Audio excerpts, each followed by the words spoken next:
حضرت شیما تھی نا نبی پاک کی رضائی ہمشیرہ حضرت حلیمہ کی، تو ان کے سارا قبیلہ گرفتار ہو کے آیا تھا. وہ جب آئی ہیں نا نبی پاک کے پاس تو حضرت ابو ہریرہ سے کہنے لگی حضور کو جا کے بس کان میں کہہ دو کہ حلیمہ کی بیٹی آئی. حضرت ابو ہریرہ کہتے ہیں حضور اتنی تیزی سے اٹھے کہ نبی پاک کی چادر بھی منبر پہ رہ گئی. پھر حضور گھر لے گئے، فرمایا فاطمہ اور عائشہ کو بلاؤ، میری بہن آئی ہے. میرے محبوب کریم نے فرمایا تو اگر کہے گی نا تو میں تیرے لیے مدینے میں مکان بنا دوں گا، تو یہیں رہ جا. کہنے لگی نہیں محبوبہ واپس جانا. تو حضور سے کہنے لگی میرا سارا قبیلہ گرفتار ہے، اسے چھوڑ دیں. حضرت ابو ہریرہ کہتے ہیں ہر کام حضور نے مشورے سے کیا، پر جب بہن نے کہا نا چھوڑ دے، اور میں کوئی مشورہ نہیں، جیسے تو کہے گی ویسے ہی ہو جائے گا، جیسے تو کہے گی ویسے ہی ہو جائے گا، جس طرح تو چاہے گی. کون اشک شوئی کرے گا، کون بات سنے گا، کون دکھ کسی کے. پگلی بی بی پاگل عورت، دیکھے کبھی پاگلوں کو کوئی وقت دیتا؟ وہ پاگلوں کے پاس بیٹھا، میں بڑا مصروف آدمی ہوں، مجھے تو سیاںہ بندہ ملنے آئے تو میں کہتا مختصر بات کرنا. ایک پگلی بی بی آئی پاگل، حضرت انس کہتے ہیں آ کے کھڑی، کہنے یا رسول اللہ مجھے کام ہے. پاگل عورت. تو نبی کریم صلی اللہ تعالی علیہ وسلم نے کہا کیا کام ہے؟ تو اس کے محلے کے لوگ کھڑے ہو گئے، کہنے لگے حضور چھوڑیں یہ تو دیوانی ہے، ایسی ہی باتیں کرتی رہتی ہے. جناب انس بن مالک فرماتے ہیں حضور ناراض ہوئے، فرمایا تم سے بات کر رہی ہے کہ مجھ سے کر رہی ہے؟ کرنے دو باتیں. کیا بات ہے بتا؟ کہنے لگی حضور یہاں نہیں کرنی، میرے ساتھ آئے. نبی کریم اس کے پیچھے پیچھے چلنے لگے. جناب انس فرماتے ہیں کہ صحرا میں لے گئی، نبی پاک ریت پہ بیٹھ گئے، سامنے بیٹھ گئی. کہنے لگی حضور بچوں کو منع کریں، مجھے روڑے مارتے. فرمایا میں کہہ دوں گا، اب نہیں کریں گے. حضور میرے گھر والے میری بات نہیں سنتے. فرمایا میں سمجھاؤں گا. یا رسول اللہ یہ پاگل کہہ کے چھیڑتے. حضور نے فرمایا کوئی نہیں کہے گا، میں منع کر دوں گا. حضرت انس کہتے ہیں دیر تک حضور کو ریت پہ حضور بیٹھے. یار یہ بھی سنت ہے میرے نبی، صرف کھانے کے درمیان میٹھا کھانا ہی سنت نہیں میرے بھائی، یہ بھی نبی پاک کی سنت ہے، یہ بھی رسول پاک کا طریقہ ہے. نبی کریم نے دیر تک وقت دیا، دیر تک. کبھی ہستی کبھی رو دیتی. حضرت انس کہتے ہیں میں نے یہ انداز بھی دیکھا، جب وہ ہستی تو حضور بھی ہستے. کبھی کو پاگل کے غم سن کے بھی رویا. لیکن ایسا کوئی محبوب کہیں ہوگا نہ کہیں ہے، بیٹھا ہے چٹائی پہ مگر عرش نشیں ہے. میرے محبوب نے کھل کے باتیں سنی، کھل کے اپنی مرضی سے. کہنے لگی محبوبہ میں تھک گئی ہوں، اب آپ جائیں. حضور میں تھک گئی ہوں، آپ جائیں. نبی کریم اٹھے اور اٹھ کے فرمایا کسی کا خیال نہ کرنا، جب تیرا دل کرے دوبارہ آ جا. یار یہ حسن ہے، یہ وقار ہے کہ تو اشک شوئی کس طرح. میں نا ابھی انتظار کر رہا ہوں، میں ابھی انتظار کر رہا ہوں کہ ایم این اے آئے گا تو اس غریب کی مدد کرے گا. میں ابھی انتظار کر رہا ہوں کہ ایم پی آئے گا تو اس کی مدد کرے گا. میں ابھی انتظار کر رہا ہوں کہ بہت بڑا سیٹھ آئے گا تو مدد کرے گا.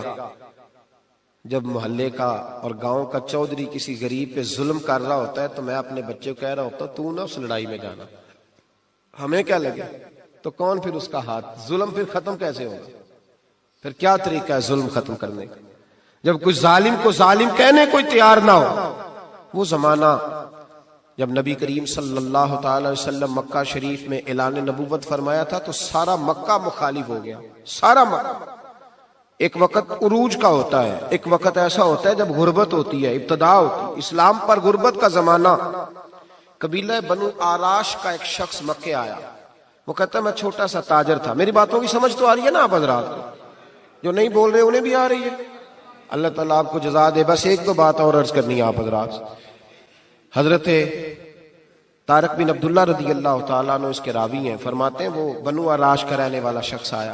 وہ کہتا ہے میں چھوٹا سا تاجر تھا، بیوپاری تھا. میں گاؤں سے جانور اونٹ گھوڑے خریدا کرتا، مکے میں لا کے بیچتا، مدینے میں لے جا کے بیچتا، طائف میں. میں ایک دفعہ نا بڑے سرخ رنگ کے خوبصورت 2 اونٹ مکے لایا. میں مکے کے لوگوں کو زیادہ نہیں جانتا تھا، منڈی میں جو لوگ آتے جاتے تھے انہیں جانتا تھا، مال بیچ کے چلا جاتا تھا. آج میں مکے میں داخل ہوا تو ابو جال مجھے کہنے لگا یہاں ایک شخص نے دعویٰ نبوت کیا، اس کے قریب نہ جانا.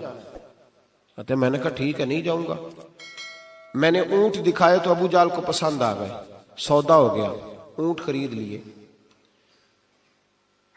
وہ شخص کہتا ہے کہ اونٹ خرید کے نا تو کہنے لگا فلاں محلے کی فلاں گلی کے فلاں کونے میں میرا گھر ہے، کل آ کے پیسے لے جانا۔ کہتے میں اگلے دن پیسے لینے گیا تو کہنے لگا آج نہیں میرے پاس، کل آنا۔ میں اگلے دن پھر گیا پیسے، کہنے لگا نہیں کل آنا۔ ہوٹل ہوتے نہیں تھے، مکے میں میرا رشتہ دار کوئی نہیں تھا، میں فٹ پاتھ پہ سوتا، جو چند کھجوریں اور سرکہ میرے پاس تھا وہ پہلے دن ہی ختم ہو گیا۔ انویسٹمنٹ بھی ساری وہیں لگی ہوئی تھی، گھر میں بچے بچیاں انتظار کر رہے تھے، میں بڑا مجبور ہوا، تھک گیا۔ تیسرے دن میں گیا تو میں نے کہا پیسے، کہنے لگا کل آنا۔ میں نے ذرا دبا کے بات کی، میں نے کہا یار میری کوئی پھپھو تو رہتی نہیں مکہ مکرمہ میں، غریب آدمی ہوں، میرے پیسے دے میں جاؤں۔ جب دبا کے بات کی تو کہنے لگا جا دوڑ جا، جہاں سے ملتے ہیں لے لے، بھاگ جا۔ یہ تاجر جب ڈوبتے ہیں نا تو معاذ اللہ تعالیٰ کچھ تو ایسے ہوتے ہیں جو خودکشی کر کے مر جاتے ہیں، اس لیے کہ بڑے لوگ ان کے ساتھ وابستہ ہوتے ہیں۔ جب کسی کی اصل راہ سے ڈوب جائے کہتے ہیں میں کانپنے لگا۔ میں نے پوچھا لوگوں سے کہ تمہارے چودھری سردار بڑے کہاں بیٹھتے ہیں؟ تو کہا وہ جو حرم مکہ کے ساتھ ٹولیاں بنا کے بیٹھے ہیں نا وہ سارے ہمارے سردار ہی ہیں۔ کہتے میں وہاں گیا، ابو سفیان تھے، ابو لہب تھا، عتبہ، طیبہ، شیبہ، ابو البختری، اخنس بن شریک، سب بیٹھے۔ میں نے جا کے کہا یارو میں بنو عراش کا رہنے والا ہوں، چھوٹا سا تاجر ہوں، 2 اونٹ یہاں لا کے بیچ بیٹھا ہوں تو ایک شخص نے خریدے ہیں، وہ پیسے نہیں دیتا۔ کہتے ہیں عتبہ بولا یا ابو سفیان بولا، کون ہے جو تیرے پیسے کھا گیا؟ طاقت ہے کسی کی نام لے؟ تو کہتے میں نے کہا اس کا نام ابو جہل ہے۔ جب میں نے یہ کہا نا تو کہنے لگے اوہو وہ تو پیسے نہیں ملتے تیرے، وہ تو بڑا گنڈا ہے، تو بہت بڑے بدماش کے پاس لگ گئے، وہ تو نہیں پیسے ملنے لگے، کبھی نہیں ملتے۔ فرماتے اب میں کانپا، اب تو میری امیدیں ٹوٹنے لگیں، اب میرے آنسو چھلکنے لگے۔ تو ایک شخص نے نا مذاق کیا، ادھر دیکھیے گا میری طرف، مذاق کیا۔ کہتے ہیں سامنے نا خانہ کعبہ کی دیوار کے ساتھ ٹیک لگا کے رسول پاک تشریف فرما تھے، نبی کریم بیٹھے ہوئے تھے، نبی کریم۔ تو ایک بندے نے معاذ اللہ ثم معاذ اللہ نقل کفر نہ باشد، اس نے نا مذاق کیا، کہنے لگا وہ جو بندہ بیٹھا ہے وہ تیرا مسئلہ حل کر سکتا ہے۔ کہتے ہیں اس نے مذاق کیا، باقی ہنسنے لگے۔ مجھے سمجھ نہ آئی کہ بھیجتے بھی ہیں اور مذاق بھی اڑاتے ہیں، لیکن ڈوبتے کو تنکے کا سہارا میں حضور علیہ السلام کے قریب پہنچا۔ نبی کریم کچھ وظیفہ پڑھ رہے تھے۔